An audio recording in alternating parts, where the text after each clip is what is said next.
G'day there folks, it's Connor here again from Marquee Industries and we are back with some more stories from Reddit. As always, if you enjoy these videos, be sure to hit like and subscribe and also the notification bell so you never miss an episode. Alrighty, let's get right into it. Alrighty guys, we're on relationships. This one was written by a throwaway account and it's titled, "My husband is an overgrown child and I think I've reached my breaking point. I'm sorry if this is jumbled or formatted weird.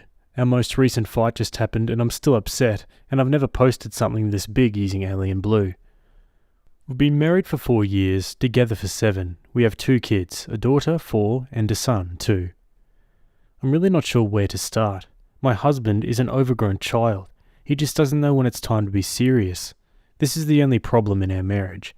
He's extremely loving, affectionate, and kind. He loves being a dad. He loves our children more than anything, and they love him as well.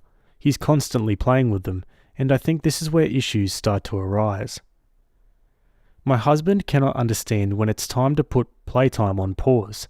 I'm serious when I say he's in playtime mode with our children from the moment they wake up to the moment they go to sleep. This results in extremely hyperactive children in the morning when I'm trying to get our daughter ready for kindergarten, and it's extremely frustrating to have to struggle to get her fed, cleaned and dressed and out the door on time for school, where he then will drive her to. At night, this results in hyperactive children who can take up to 2 hours to get to settle down and go to bed, and by then it's way past their bedtime and will sometimes wake up grumpy in the morning because they didn't get enough sleep. He will sometimes even be egging our children on at night when we're sitting with them in bed trying to wind them down to sleep. It's incredibly infuriating, and I'll tell him to stop because I'm clearly trying to get them to sleep, and all he's doing is keeping them up. He laughs and says he's just having fun. Husband doesn't do hard discipline. He tells our kids to stop fighting each other or to stop touching fragile objects, but when it comes to timeouts or taking away things like dessert, certain toys, TV time for the day, etc., he all but refuses. He will leave me to be the bad guy, and I'm absolutely sick of it. I'm tired of feeling like I'm the mean mum who doesn't like fun or has to ruin their fun, but he just won't do it. I've told him that he needs to stop leaving all the hard discipline up to me. He says he will, but then he leaves it all up to me again next time. I dread when the kids are older and things like grounding become a thing. My husband is constantly breaking our children's toys because he wants to play with them. He's broken a little kid's trampoline we got for them because he wanted to jump and play on it with them. He's broken 2, our daughter and sons, of those toddler-sized motorized cars by sitting on them and riding around with them. Like, I would look out the window and see him riding around on these things, having the time of his life. Meanwhile, our kids are standing on the edge of the yard watching him and waiting for their turn. He's broken a little kid's basketball hoop by pretending to be a pro basketball team and doing dunks, which bend and break the actual hoop. Our daughter's birthday was last month, and one of our friends bought her a little scooter.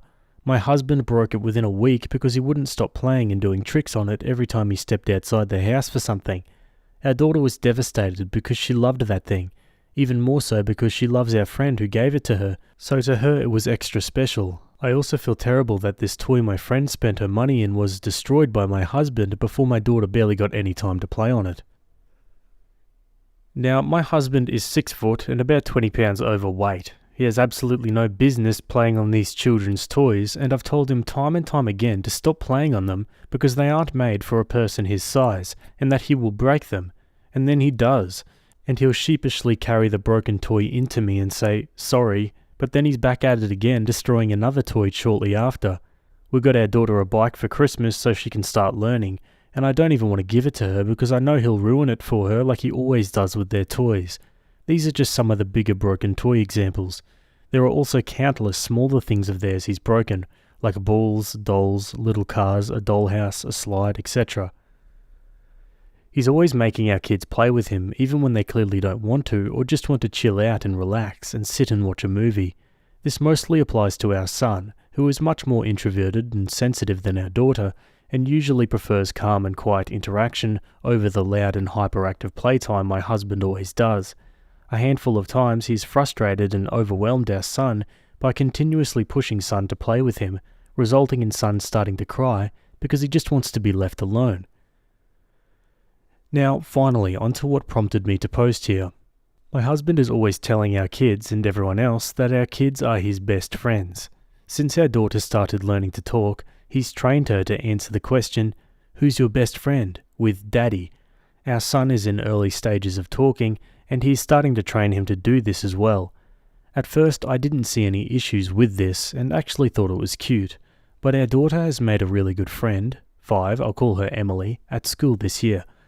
Daughter is always talking about Emily and asking if Emily can come over and if daughter can go to Emily's house. Today, my husband asked our daughter, "Who's your best friend?" And our daughter paused for a moment, got a huge grin on her face and said, "Emily." And it looked like my husband had just been given the worst news of his entire life. He asked her, "What?" And our daughter started giggling and said, "Emily" again. And my husband said, No, who's your best friend?" And again, still giggling, she says, "Emily." My husband's face went blank and immediately removed himself from her and went into the other room. Our daughter seemed a little confused, but mostly undisturbed, and went back to watching cartoons. I followed him and asked him what was wrong, and when he starts talking, I realize he's beginning to cry. He tells me that he's supposed to be our daughter's best friend, and that he can't believe she would toss him aside like that. Now, up until now, like I said, I thought his best friend thing was cute. I never realized exactly how serious my husband took this. If I had, I would have tried to put a stop to it early on. But then again, how exactly can you tell your husband to stop calling his kids his best friends?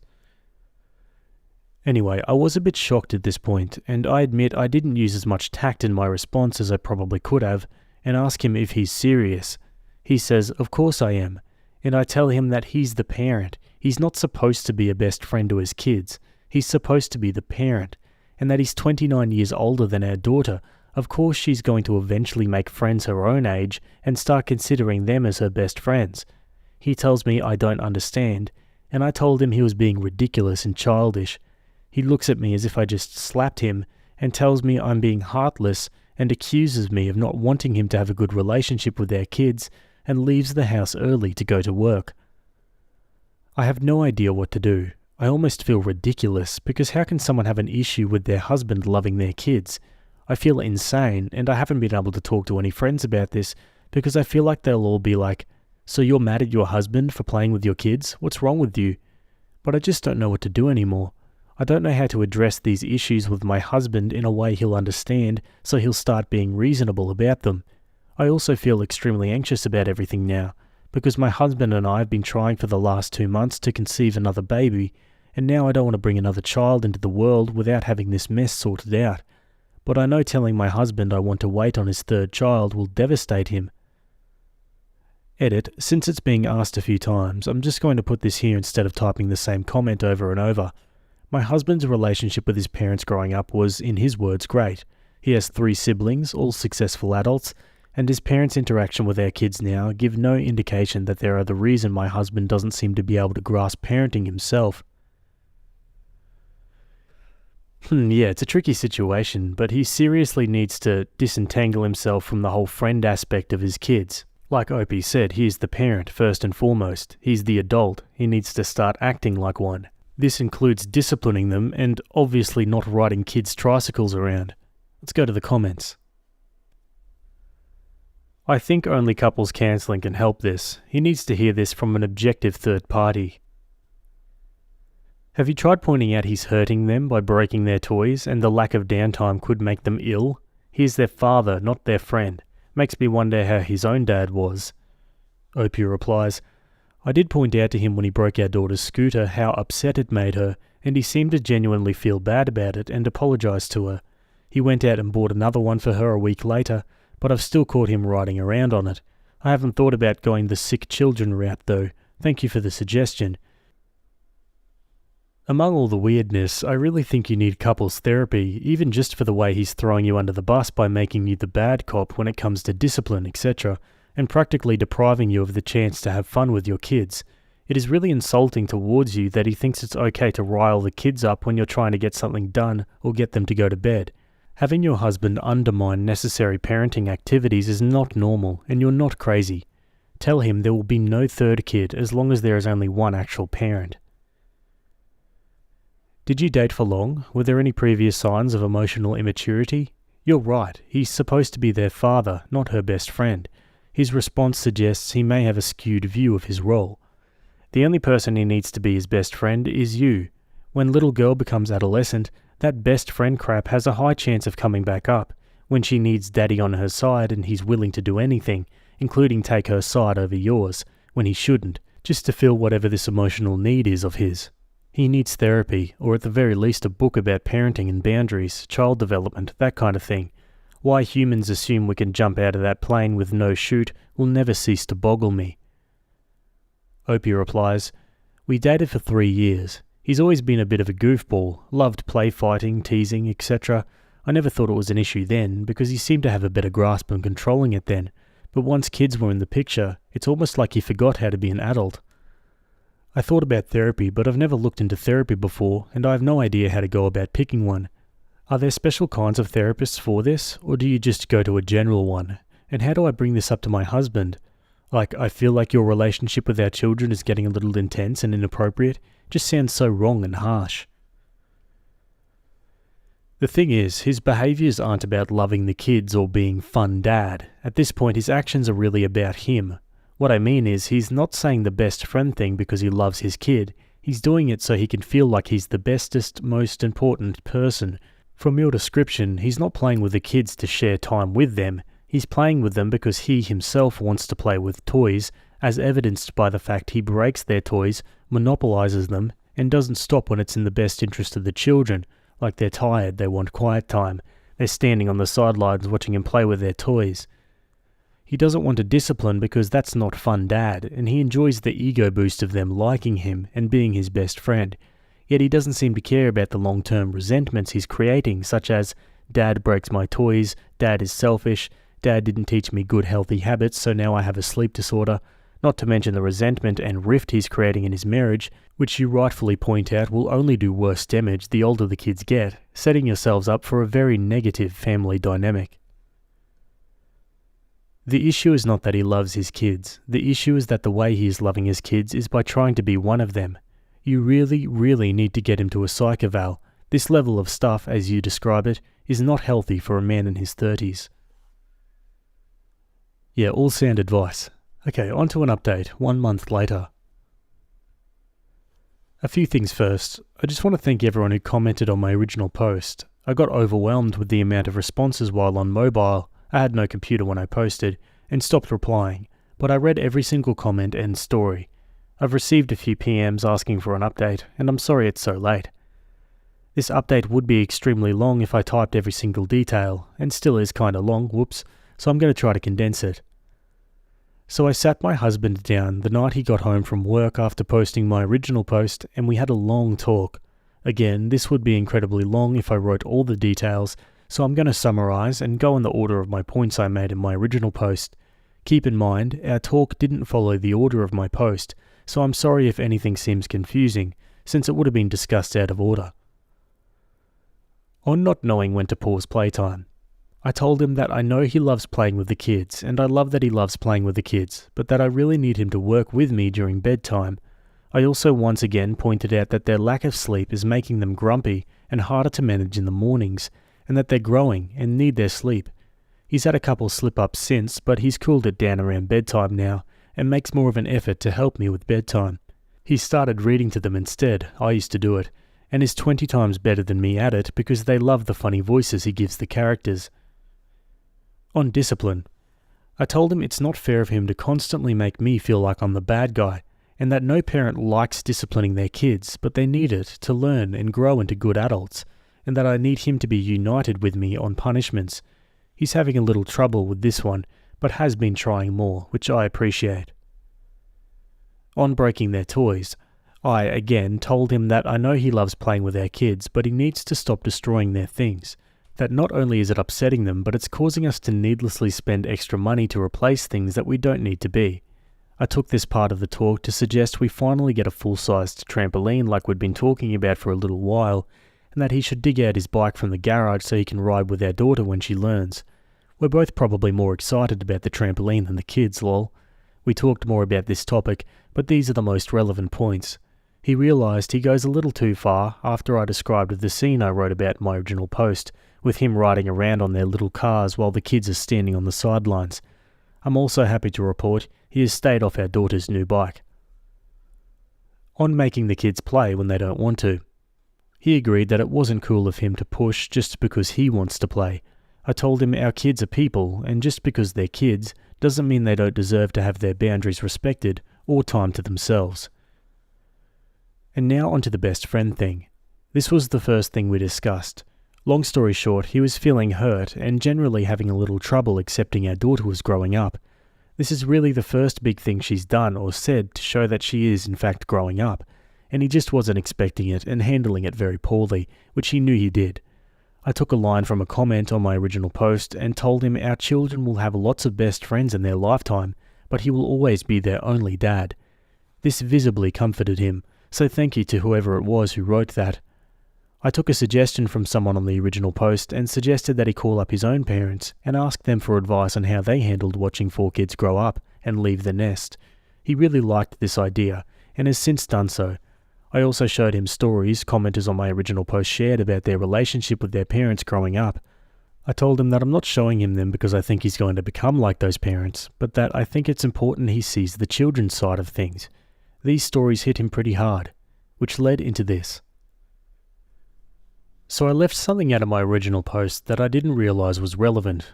Lots of people asked how my husband's relationship with his parents was growing up, and I answered that it was great. However, my own relationship with my parents was horrible. Long story short, I don't get along with, nor even like my parents, and I see and talk to them maybe once a year. Growing up was miserable to say the least, and it affected me for quite a long time where I was a huge ball of anger and resentment because of the way my parents treated me. I told my husband about all of this a few months after we started dating, so he was aware of everything from the start. My husband told me he told himself he would be the best dad he could be because he wanted our kids to have the best childhood he knew I wanted and wanted for them. Now, I started crying here and was a bit of a mess for a few minutes, lol. It was honestly one of the most touching things anyone has ever said to me. I told him he is the best dad and that I love him so much for it. Finding out that this was essentially the root of everything, it was a lot easier to continue on with the rest of my points. Everything has been great since. He really listened to what I was saying this time and has made a big effort to help me out more while also cooling it a bit with the kids. Him and our daughter have been riding around on their bikes together every weekend. I've also started learning how to ride so I can eventually join. Again, I want to thank everyone for commenting on my original post and helping me gather my thoughts.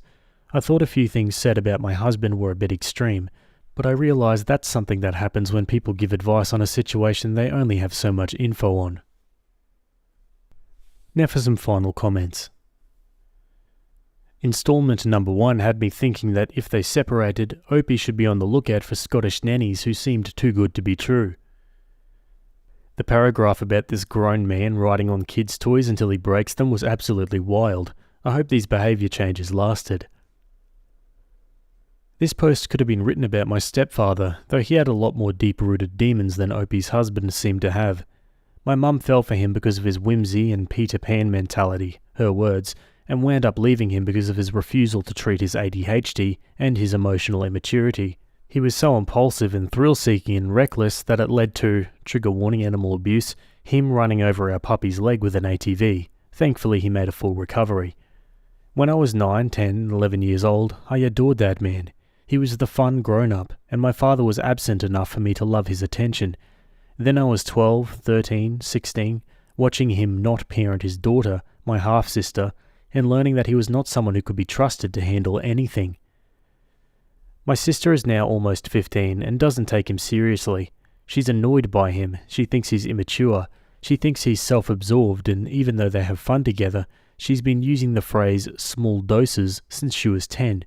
She's told me that she doesn't feel safe with him, not because he'd do anything to hurt her at all, but because he, quote, doesn't count as adult supervision. Having lived all of this firsthand, I'm really grateful Opie had this conversation, and I really hope her husband turned a new leaf, whatever that looks like, because the youthful exuberance is always so charming until life really starts to happen. Okie dokie folks, and that's the end of that story. Yeah, I suppose like a lot of things in life, it takes a healthy balance for this sort of thing.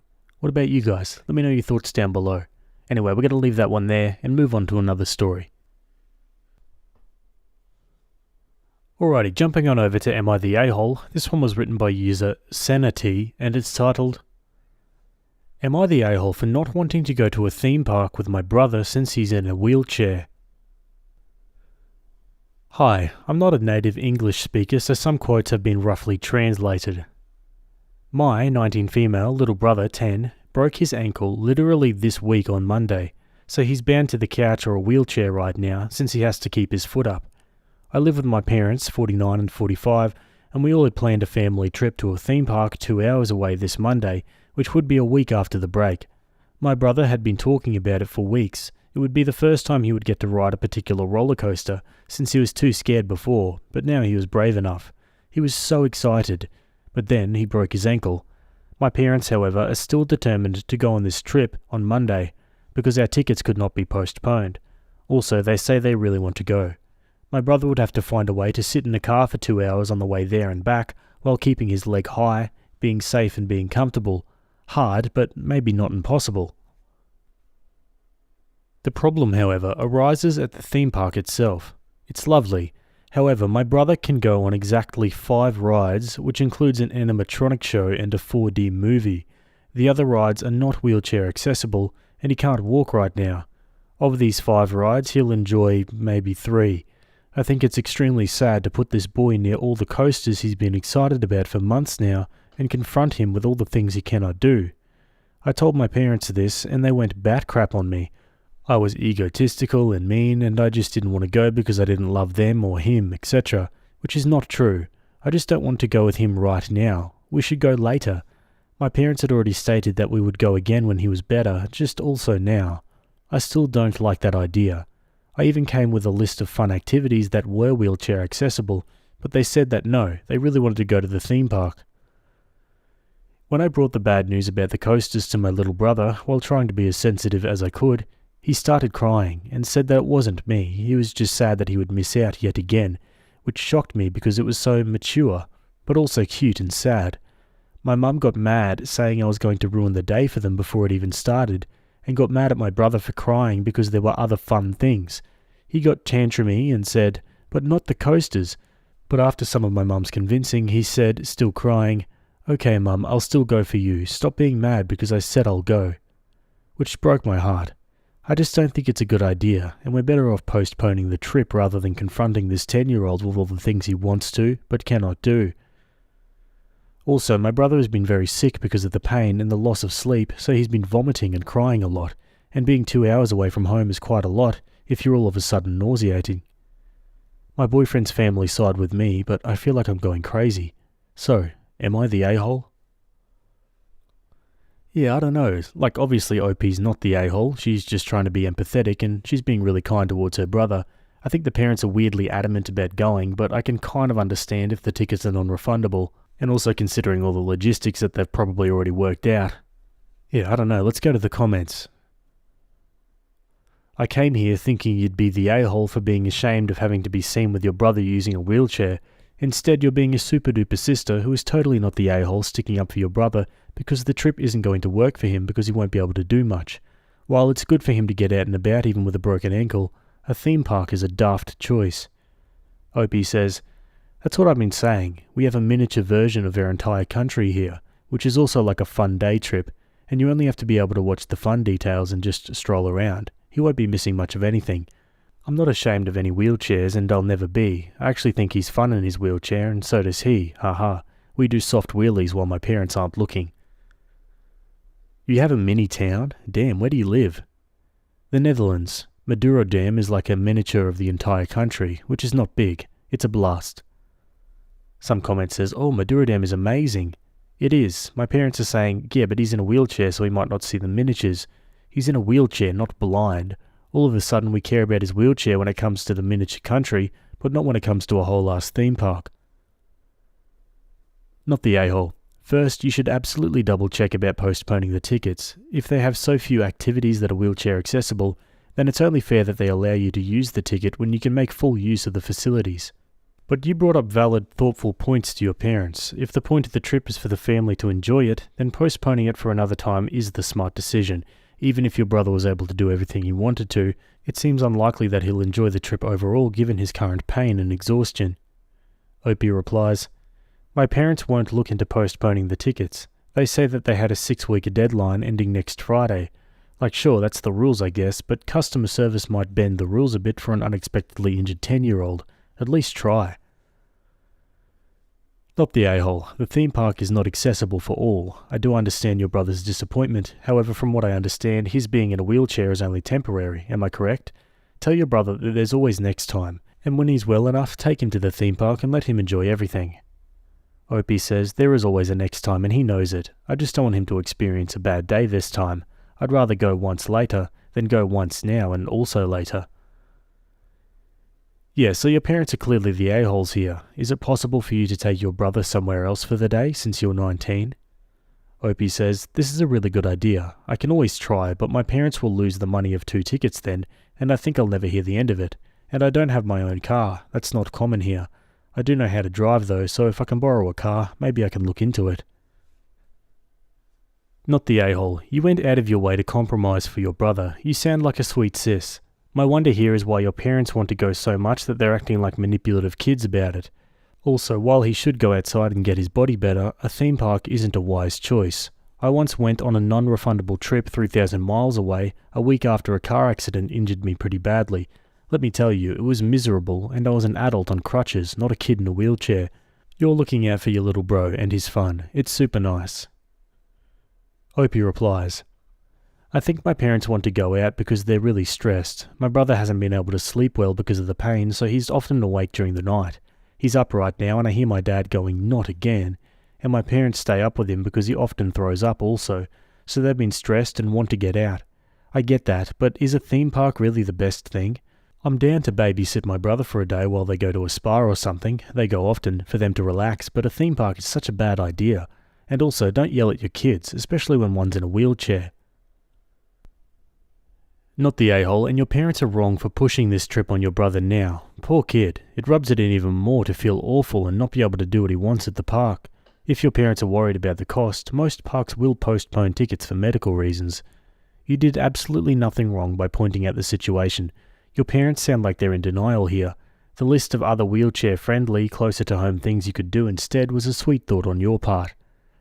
From a medical standpoint, I have to point out that a wheelchair does not keep the foot elevated, unless you have the leg extension piece, but with that I would not recommend going to a place with crowds or people that are going to be walking into his broken ankle. Your brother's foot is going to swell and hurt. Try to put your foot down and refuse to be a part of this if your parents insist on dragging your brother. And if they do go despite all good sense, pack a pillow for elevating and an ice chest for him with ice packs to help bring down the swelling. Opie replies, he does have the extension, so we're good on that luckily, but you're right about people walking into it. Hadn't even thought about that. You only notice how bad some things are for wheelchair users when you're in or near a person in a wheelchair. Thanks for the help.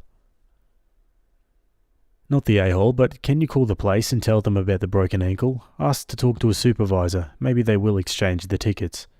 Opie says, I'll try in the morning. It's 1 a.m. here now, but this seems like the best plan. I don't have any info on the tickets though, so I'll have to pry it out of my dad first, lol. Not the a-hole. Oh, it broke my heart thinking of your 10-year-old brother being sick and tired from sleepless nights from the pain to his ankle. I've got a 13-year-old daughter and would cry if she was like that. The trip should have been postponed as soon as he broke his ankle. Trips can be redone, but memories will always stay, and he'll always remember the times when he was so sad that he couldn't go on the rides because of his ankle. Opie says, exactly. I'm also afraid it'll taint future and past memories of the park, since it's bound to be a mess. Stressed parents, sad wheelchair-bound kid, and me who is sometimes overly defensive. I'm glad Reddit seems to agree it's a bad idea. Dude, I hear they move you right in front of the line if someone in your party has a wheelchair. I mean, yeah, for the 5 rides he'll be able to go on, that'll be cool. Update, no they don't. You get put on a timer that's as long as the queue, and after it ends you can go on. Yeah, alright, enough comments. Let's go to an update. I wanted to update you all because we had a happy ending, my friends. An obligatory I'm on mobile, so excuse the formatting. I called the theme park and explained the situation. They said they would postpone the tickets for us and wished my brother a quick recovery. So fast forward to now, his ankle is out of the cast and he gets to do a lot of things again. Not running, but 2 more weeks and he can do that too. We went to the theme park yesterday and he went on all the coasters, even the ones he's been fearing for years. He'd talk about it the entire day yesterday, and he said he was glad he could ride the coasters for the first time with his big sis. Even today he was still going on about it. I'm glad to see that he had a good time. So that's fun. Everyone had a blast. It's not the longest update, but at least it ended well. Although I never did get an apology for what my parents called me, even after I saved their tickets in their day with a cranky, disappointed child in a wheelchair. But oh well, that's my parents for you. Thanks for the help on the previous post, guys. Oh, great ending. I'm glad to hear that they could actually postpone the tickets. Didn't sound like they were going to do it at first, but I'm glad they came through. Anyway, that's it from that story, and we'll move on to another one. Okay, for something a bit different, we're on legal advice. This one was written by user Bananas and Ramen, and it's titled, My former doctor published a book including anecdotes from my life. I saw this doctor for 3 years for mental health concerns. They never diagnosed me, citing that they don't believe in diagnosing. They believe in treating their patients. I switched to another doctor and was diagnosed, and I'm doing well. My former doctor published a book which included anecdotes from our sessions, which I believed to be private. They did not include anything someone in, say, California can track me down by, but my significant other knew I saw this doctor in the past and was able to figure out it was me from what they wrote. I honestly just feel violated. I'm not sure if I can do anything. The book is published, not like I can ask them to please not include me, right? Is there anything I can do here? I just feel like they should have asked for my consent before publishing or something. Thank you for your time. One commenter says, it depends on how de-identified the information is, that they didn't diagnose you as irrelevant. Opie replies, sorry, I was explaining why I left their practice. It included past abuse I've faced from parents and in childhood, and some details from an abusive relationship I was in for a few years. Anyone close to me who knows I saw this doctor would know it was me, and there are some people who may be able to figure out who I am from one particular detail. Specifically, I'm worried my ex, if he ever found this book, could possibly figure out what country I currently live in. Unsure if directly contacting the psychiatrist is a good idea. Others who know more can help. Opie says, I wasn't sure either, that's why I asked. It's already out there. If I'd found out before it was published, I could have said no or asked her to alter a detail or two. Opie responds to a few different comments. Hi, I wanted to thank everyone who took the time to read and comment. I haven't decided exactly what to do at this point. I was decided up until people got it in my head. I'll draw more attention to it. I'm still upset by this and will probably contact the doctor once I've cooled down. I'm still very angry. My partner now knows a type of abuse I was subject to that I wasn't ready to tell them yet. Thank you for anyone who took the time to give me advice. Reading it makes me feel a lot better. I thought I was overreacting and this has been very validating. Another comment says, how would you know the doctor didn't have a diagnosis if they were keeping it a secret from the patient?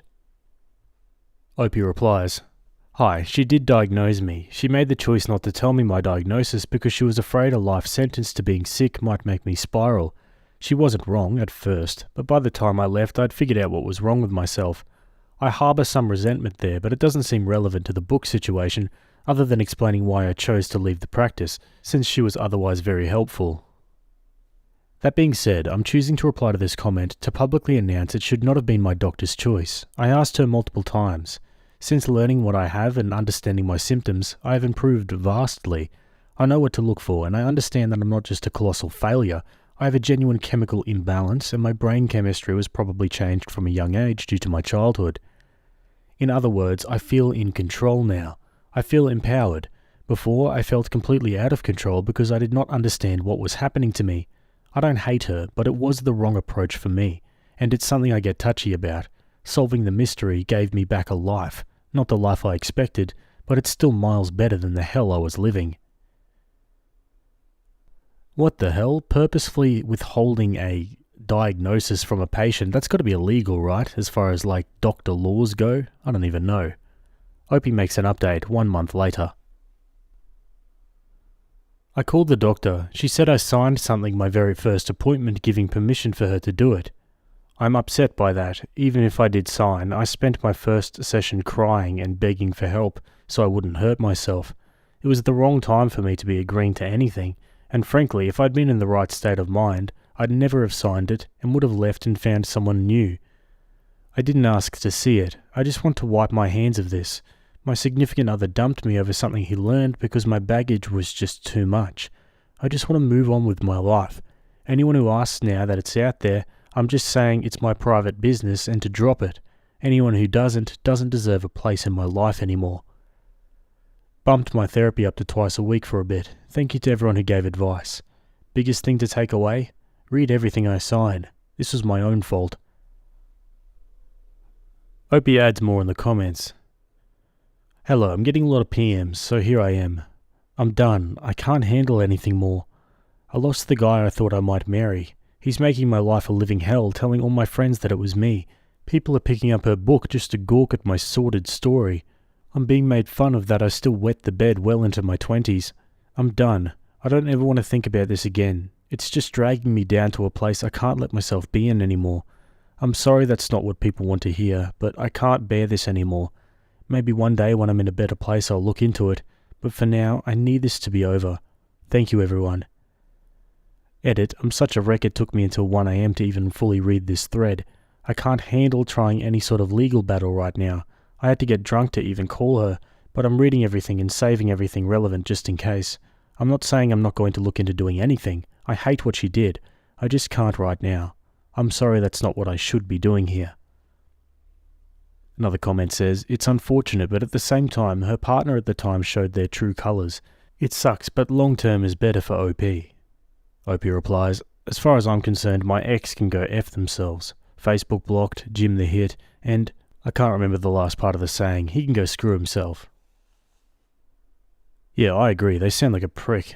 Okay, Opie makes a separate post 4 months later. It's titled, my boss googled the doctor I'm seeing and has told my co-workers I have mental health issues. I had to provide a doctor's note for missing a week of work. My boss looked up the doctor online and keeps telling my co-workers to be gentle with OP, she's unstable, and OP is delicate, please be careful with her. She's directly told 2 of them that I missed work because I'm mentally fragile and that I see a doctor for it. I know she meant well, but I feel so violated. My co-workers shouldn't know I'm seeing someone for my mental health, and now they do. There is no HR at my place of employment. Is there anything I can do other than look for a new job?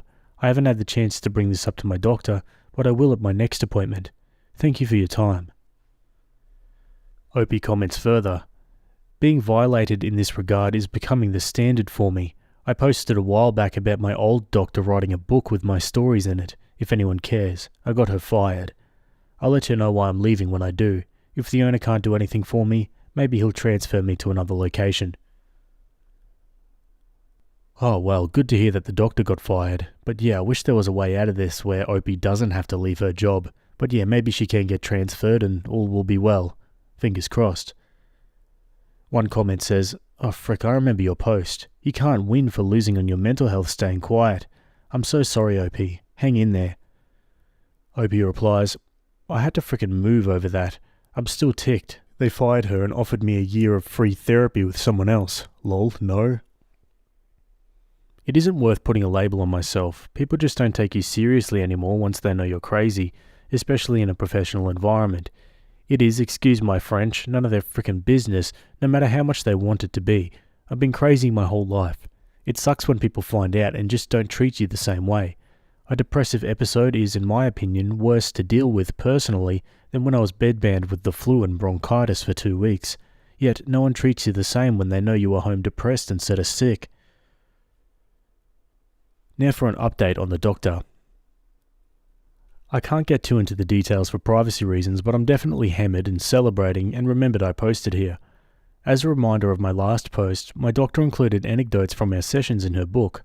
My ex, now boyfriend, knew she was the one I'd been seeing, so he picked up a copy of her book and started spreading details of my past to our mutual friends after reading it. I ended up having to move to get away from all the drama. She was arrested and charged with an unrelated crime. If she ever practices again after this, allegation, charge, I don't know the right term, I'm going to be shocked. I never asked for copies of the papers I'd signed, which I'm sure I'll get judged for. As far as I'm concerned, it's over. She's being punished, even if for something else, and I live somewhere my ex won't find me. I'm just happy and wanted to share. I'm sorry if it's against the rules, since I don't need legal advice. One final commenter says, there is a reason why I don't go for influencer doctors with a very active social media presence, especially if they share anonymous patient case studies. Nope, thank you. Yeah, it's certainly unethical, even if they get the patient to sign something. The last thing you want when you're seeing a doctor for mental health is for them to be self-absorbed in any way whatsoever. I don't know, what do you guys think? Let me know your thoughts down below. Anyway, that's it from me today. I hope you guys enjoyed those stories. Thanks for making it to the end, and I'll see you all in the next video. Have a good day. Cheers.